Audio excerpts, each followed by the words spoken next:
My kingdom people, it's a pleasure to spend some time with you. Guys, I've been conflicted by the Lord. This morning it came right at me because you know what? This video is overdue like a month plus. Please make sure that when the Lord tells you to do something, you obey right away. Because I've pledged today that I will never do this again. Because God, only He knows who this is going to be helping, and I'm grateful to be sharing such a wonderful experience that he allowed me to experience such a while ago. So today, I wanted to dig into my near death experience. Yes, guys, I lived a near death experience when I was 6 years old. I drowned, and it had to be one of the biggest turning points in my life. I am certain that it changed a lot inside of me. Um, in hindsight, I'm thinking it may have been a spiritual attack, but the Lord was right there with me to make sure I stayed right here so I can serve Him, bear fruits, and help other people go through the path that He has ordained for them before the foundation of the world. So let's start with a quick prayer. May my Lord, my one and only, the one I love and adore for eternity on this holy week, may you guide my lips and my thoughts, my mind, my soul. Let you fill me with your seven spirits according to Isaiah 11, verse 2 and 3. And everybody listening here, may they be covered by you, by your blood, um, by the spirit of revelation and wisdom, so they can walk the path that you have ordained for them before the foundation of the world and leave behind anything that is not of you. Thank you so much for that time together, Lord. In your matchless name we pray. Amen and amen. So, my beautiful kingdom people, let's talk about how I drowned when I was 6 years old and how the Lord allowed me to still be here today. I think a lot can be said about it. You already know that when my head on top of my head like that, it's like, oh my goodness, it was a lot. Um, a lot can be said about it. So I think I'm probably gonna do like snippets in coming videos of more things that I found out about that specific experience. But yeah, let me break it down to y'all because I do like in hindsight, I'm thinking it might have been a spiritual attack, but God, as He always does, came through. So when I was six, um, my mother had put me into those super high-end elementary school. Now, mind you, school is free in Canada, but she was so sure that I was going to be somebody incredible. And thank you, Lord, for great mothers that believe in their children to that level. May they be blessed and multiplied on earth. So she was so sure that I was going to make a big difference on earth that she put me into that super high end school so I can make contacts from an early age and so I can elevate the rest of the family. Now, we were three besties, and one of my besties, it was her birthday, and invited me to her house. And now that I'm an adult, I realize that it was a mansion. Of course, as a child, you didn't know, but it was the first time I had seen such a big house. Um, it was a beautiful place. And before I even get into that, I want to give you some background though. What had happened to I don't know if it was months or weeks. I think it was months actually. Prior to that event, I kept having nightmares about a mermaid. The mermaid was just in the middle of water, so I could see her and I could see the ocean, and she would just look at me and start screaming, but under the water. It was very upsetting, very, very upsetting. And I would wake up, and when I'd wake up, I'd have incredible nosebleeds to the point where it got so concerning that the Haitian family brought themselves together to do the réunion prière, the prayer sessions. And if y'all know Haitian people, these prayer sessions are serious. When they come in, you know what I'm saying? They're coming to talk to the Lord to fix this. This was a serious prayer session because it really wouldn't stop. And it was a lot too. It wasn't like just one or two drops, it was serious. So after they did that last prayer, I stopped the nosebleeds and I think I stopped dreaming about her. And this experience happened like a few weeks after. I can't really remember. Like I said, I was really young too, and time is a little different when you're a child. You all know that. So my bestie, we were three besties. One of the besties at the time invited me to a mansion for a birthday. Get there. And to give you a little bit of background too, I was my mother had just divorced my father, which was unheard of in Seventh-day Adventist Haitian people. That was inconceivable. And at that point, she had brought in other people of the family to come and live with us. So my grandmom was there, my two cousins, beautiful cousins that I love from the bottom of my heart, and my sister and my aunt was living at home. Love them, amazing people, but it was full house, and I was not used to that much commotion. I was more of a quiet child at that point. I was curious, yes, but I didn't like hearing people, screaming. And not that they were screaming at me, I mean, they're Haitian. They were disciplining us for sure, but it was a lot. And so I'll get to the point of why I'm saying that. So when I got there, I finally found a place where I could have a little bit of peace. And she had this huge pool. And I'm like, oh my goodness, I'm going to be able to go in there by myself to be in peace and silence just for a little bit before I have to go back home. That was like my whole goal the second that I saw that pool. So I waited for everybody to go inside, which they were cutting the cake. Perfect timing. They went all inside. I hid. And when they were too busy to realize that I wasn't there, I got in the pool. And it gave me the exact experience that I was looking for: silence and peace. It was wonderful until I got to the middle of the pool. And come to find out, I don't know how to swim. So now I'm in the middle of that pool, that much water on top of my head. And it's crazy because that's not a lot of water. So I was like, I could almost reach, but I couldn't reach.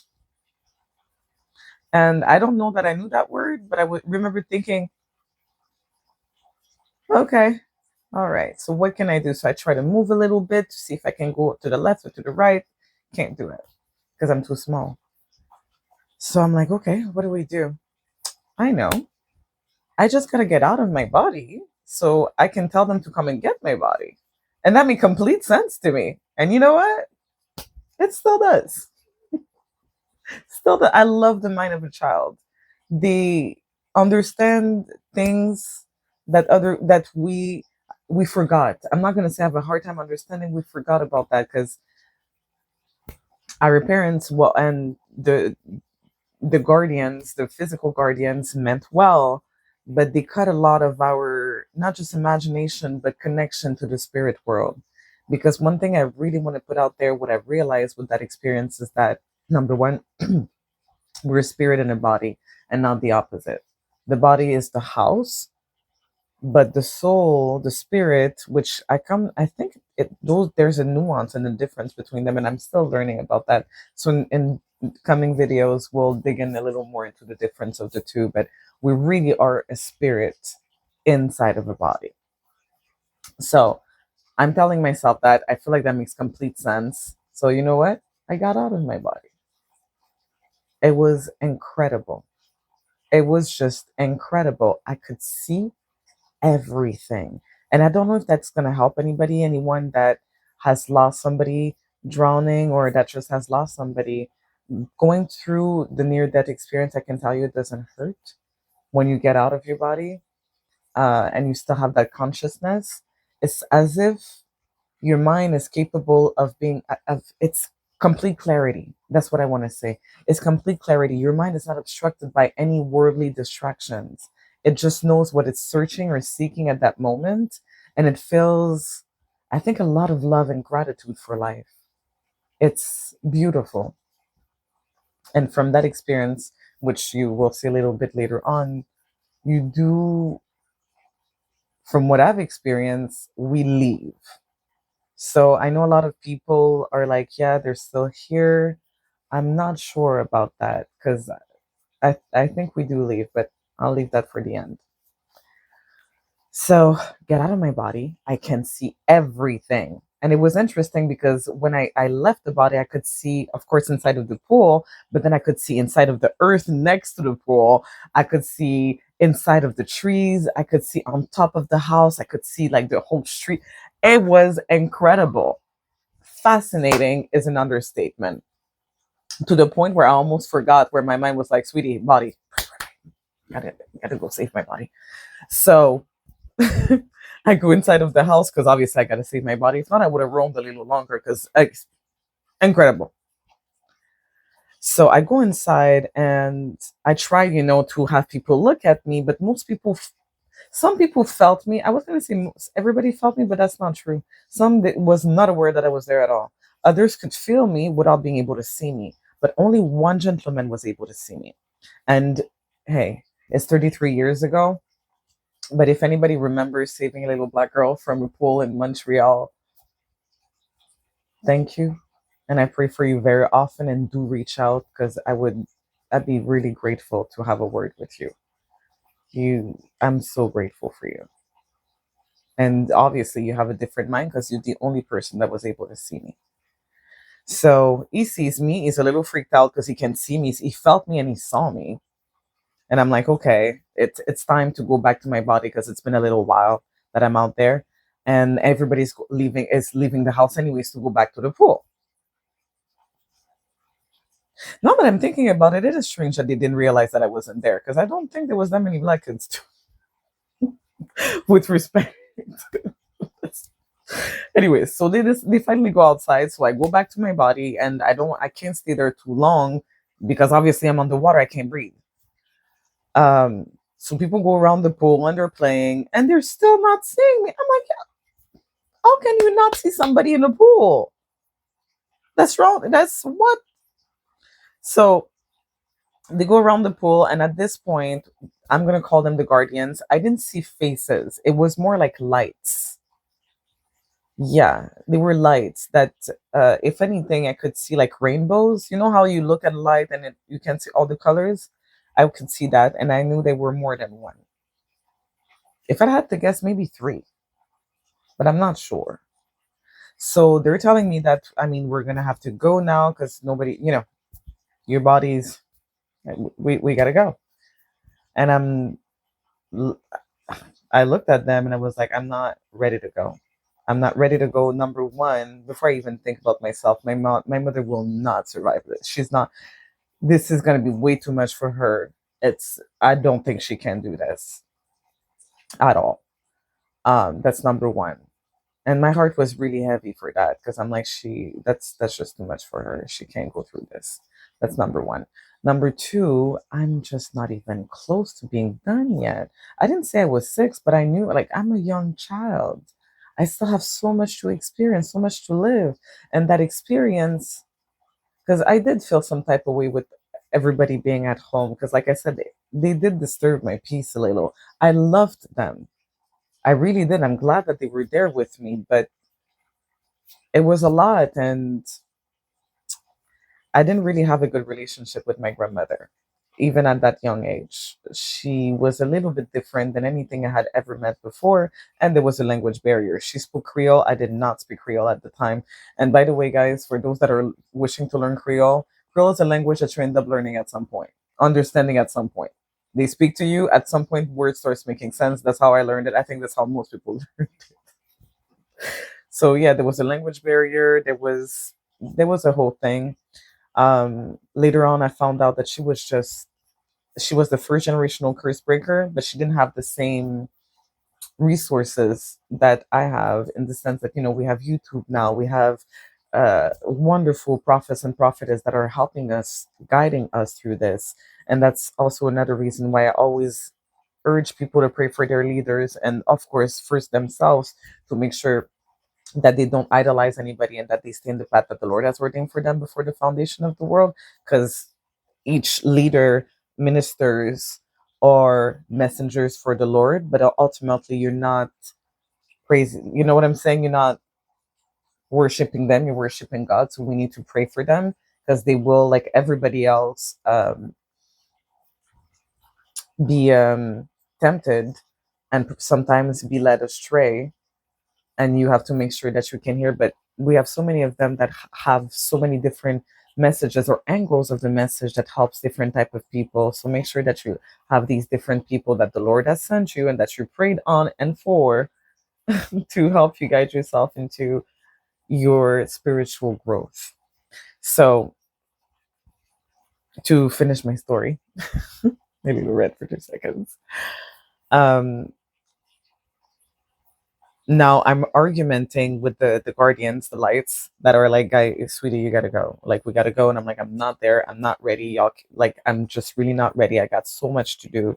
And I could feel in my heart that I was not ready to go. I really wanted to stay a little longer, to actually achieve so many great things. And I knew that I had a great future ahead of me and a lot of people to help. And I was not ready to go. And as I'm thinking that in my heart, I thought really strongly, can somebody please take me out of the water? And as I'm thinking that, the gentleman that saw me inside took me out of the water. It was fascinating because as I was about to go, my whole body got like, I saw the lights. It was beautiful. It was absolutely beautiful. And again, that's why I say, if that gentleman is still alive and sees that video, please reach out. I'd love to talk to you and to just thank you personally. I bet you'll always stay in my prayers. So that's how the Lord allowed me to survive a near death experience. I learned so much from it.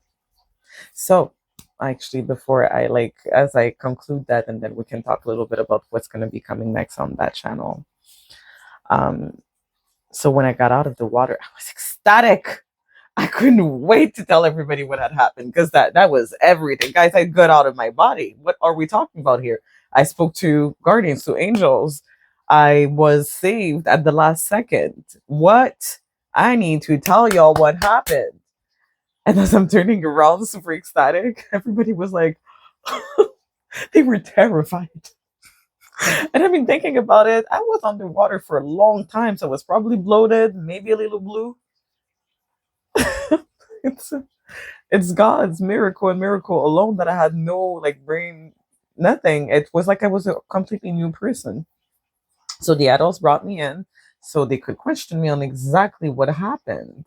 Because I think they realized that it was a close one. And, to be honest with you, and that's if this wasn't really done on purpose. Because years later, when I did remember, let me not jump ahead of myself. So they brought me in so they could question on what happened. So I started explaining to them, but the more I'm speaking and the more uncomfortable they look, and I don't know if y'all remember that as a kid, at some point you do realize that you can't tell adults everything. Which also brings me to the whole, guys, please take the time to listen to your kids. Even if you think some things is silly, just take 2 seconds so you can actually hear what they're saying, because some of these silly things can be real things. Sometimes it could be actual spiritual warfare that that child is going through. Sometimes it's just an experience like that experience that they love to share with you, but they can't because at this point you shut them down so many times that they know that they can't trust you anymore. And I'm sorry to say, but it does kill a little bit of something. I was blessed that the Lord is my shepherd and is the one that was my guardian. So they weren't able to kill that side of me. But I think a lot of spirits were crushed because of that type of thing. Anyways, so I realized that they were not ready to hear that story.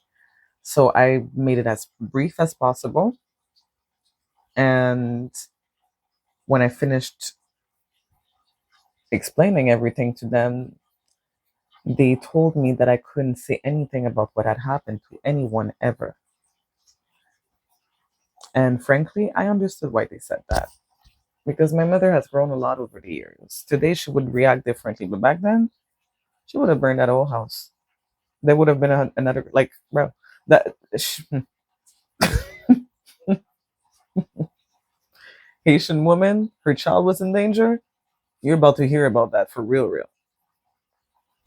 So I agreed because I understood that they would have gotten in a lot of trouble for this, and especially that I understood that it was completely my fault.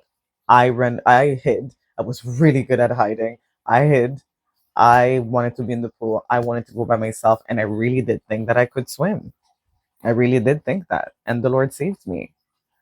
So it's like, so I didn't say anything. They drove me back home.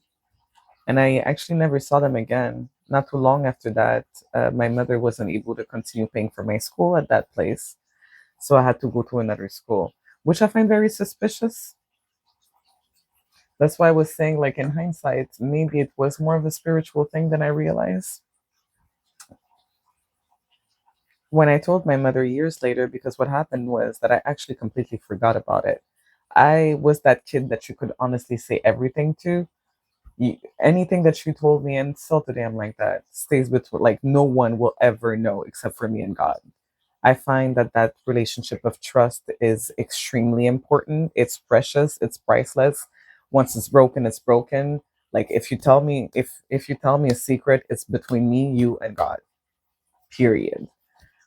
So since I promised I would never say anything, I didn't, and I forgot completely. I remembered years later because I was doing my research on conspiracies because I was always fascinated by the subject, and you know, given the gifts that the Lord has given me in terms of being a seer and at some instances prophetize and be a prophet, um, I was able to understand things to a bigger level. I was always able to know and see when somebody was telling the truth or not because I could see inside of them the ones that the Lord allowed me to. I could see present, past, and future for a bunch of people. And I don't remember how I was before that, but I do know that after that, my sensitivity has always been through the roof in terms of, yeah, knowing somebody, feeling someone, knowing where they're going, knowing if there's something that they need to change, bring up subjects that even I didn't even understand. How do I, first of all, even know that? And how am I even asking these type of personal questions to people? And they would answer.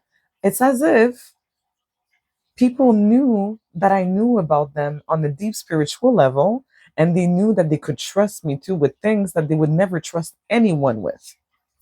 Well, and they were right too. Because, like I said, when you tell me something, it's between you, me, and the Lord, no one else. It's never going anywhere else. And because I also feel, how do you call that, privileged to have that relationship of trust. And again, it's between me, you, and God. And also, I feel like the Lord only shares with me what is my business, and I agree with him. Like, he's not, you know what I'm saying? I hear a lot and see a lot, but if it's none of my business, he's not going to show me, and I agree. Period. Um, which brought me to many years of spiritual battles for myself and others. I do say that I am the second generational breaker, a curse breaker in the family, and now subsequently I'm becoming the generational blessings bringer, which is a great term that prophetess Tiffany Montgomery via the pastor Arthur has taught me lately, which has been really, really, really helpful. Because after doing so much spiritual battle, you get, even if you shouldn't, sometimes you can get weary. If especially if you're like, is this ever gonna end? It's been 5 years, it's been 6 years, it's been a decade. Like, how long do I need to fast for this to go away? And for different people's different things, it depends. Another wonderful person I love to follow, Anoint and Fire by Tiffany Buckner. I know, I love Tiffany's. I love Tiffany's. They're beautiful people. Um, she said one day, and that really made sense to me, that we have different spiritual debts. We all have different spiritual outstanding accounts. Some people, it's just one thing. You know what I'm saying? You fast one day, 3 days, 7 days, and it's gone. Others, it has to be in layers because it's generational. You have a bunch of things you gotta, and you don't know what some of these people have done. Because I'm sorry to say, but the last generations were not really big into telling us what actually happened, who did witchcraft, how, you know what I'm saying, why auntie so and so was with that husband, who did what, and like, and I come from a Haitian background. That voodoo was no joke. That's why, like, even when I had, my moments in the world and I could hear people like wanting to get deeper into witchcraft and voodoo, I'm like, do you guys even, people died. Like, generations were cursed. Some of y'all are out here suffering and you don't even know why you're suffering. Because somebody somewhere decided that they wanted to have so and so just because he looked good, not even because the Lord had appointed that person for them. messing up whole generations for what I consider nothing. Maybe for them it was something, but and then because it was done on witchcraft, not only the generations that those people were actually supposed to be with and actually go forward, it's not going, but on top of it, yours are messed up 3, 4 generations according to Exodus 20 verse 4, I want to say. And you can't even stay with that person because they can't stand you. Because spiritually they know they're bounded, but they don't know exactly bounded by what. Like y'all need to do better. We all do. We need to do better.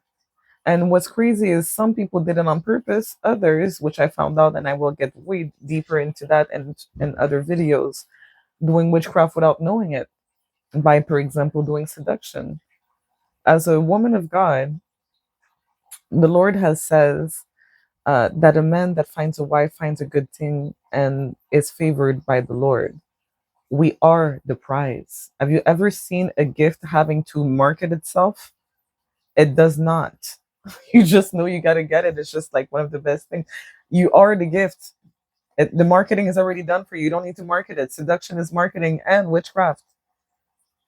Some of us have been so deeply ingrained into the marketing that these devilish PR companies have put upward. And some of them didn't even know they were devilish, by the way, but a lot of them did. That we got into all types of things that we were not supposed to, that has derailed what the Lord had ordained for us before the foundation of the world. And not just ourselves, but 3, 4 generations down until somebody breaks it. And when somebody finally breaks it, and depending again of what that outstanding account looked like, then they can become generational blessings bringer for 1,000 generations to those that love me. Not Genesis, Exodus 20. So it's a whole thing. It's a whole thing. Anyways, guys, I know I'm like getting into a whole other rant. So I'll be uploading some videos soon, going deeper into the spiritual warfare, how to get out of it, how to be that generational curse breaker. I've been fighting for like, I want to say 15 years. And finally, now, and one other person that has helped me tremendously, I hope it helps you, Pastor Kevin Ellie Ewing. I found him during the pandemic before I did my 40-day fast. Because I was having all types of dreams. And I knew these dreams were not normal. And Pastor helped me tremendously understanding how to finally get rid of those generational curses, because it was a lot. So, anyways, we're going to be talking about that, digging into it, like deeping in the word, because the word is for protection, but it's also for growth and for love and for so many things. So you can bear the fruits. We're supposed to be out here bearing fruits. There's seasons for everything. You can't always be in winter. It can't always be desolate. There's times for that. There's time for spring. There's time to bear fruit. There's time to eat. There's time to rest. It's time to bear fruit. Now, 2025 is a year of revelation and for putting your fruits forward. And we've seen that already with a lot of our entertainers. That's going to be a whole other video. So we'll be doing spiritual warfare, fasting in depth, pre-fasting, fasting, and post-fasting. How to really get into it, like 1 day, 3 days, 7 days, 40, 21 days, and 40 days. Really, really appreciate Prophetess Tiffany Montgomery for this. I just did like, she does the 3 days at the beginning of every month to give the Lord. I do suggest you to check out her channel. She is mwah, God, God sent, God sent. Um, so pre, during, and post, because there's a recovery process. I think a lot of us think that, oh, I finished fasting, it's over. No, bro, it's the beginning. That was just breaking stuff. Then now you have to renew yourself. You have to become that new person. You need to become a renewed mind. And that rebuilding of yourself with the Lord is a whole other situation. And it's glorious, to be honest with you. because we get to remember who we truly are and build something even bigger and better because the Lord knows who He has created. And then go through that level of becoming the generational blessings bringer, just like Abraham is, and how we pass it down to his children, so can we. The Lord has given us that right. And getting into the path that He has ordained for all of us, each one of us, and I'm going to leave you with that. Each one of us, the Lord told me one day, after I threw a whole fit, that's going to be a story for another time. He explained to me that we were not once in a lifetime. We're, we were once in history. What I mean by that is a lot, sometimes like, oh, I'm once in a lifetime. No, you're not. You once in history. He has not created another person like you. You are the only person like this ever created on the history of Earth. Period. And the way, like, little signs that He has left on us that He reminded me, your fingerprints, your heartbeat, and your voice are unique to you and you alone in the whole history of Earth. There is no one else that will never have these ever, especially not that combination. Ever. Your voice is unique to you, your heartbeat is unique to you and you alone from history, and your fingerprints too. They cannot be replicated. So if these external things are unique to that level, can you only imagine what He's done with you inside? And that's what the spiritual battle is about. Yes, it is the Adam and Eve thing, the continuing of that curse, yes. But essentially, it's because we're so unique and we have such big work that we need to do. The devil's trying to derail us, and we can't allow him to win.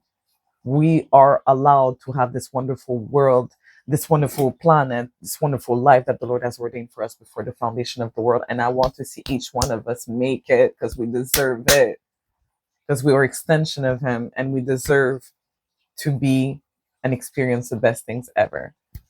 So I hope that helped somebody. I hope it inspired someone.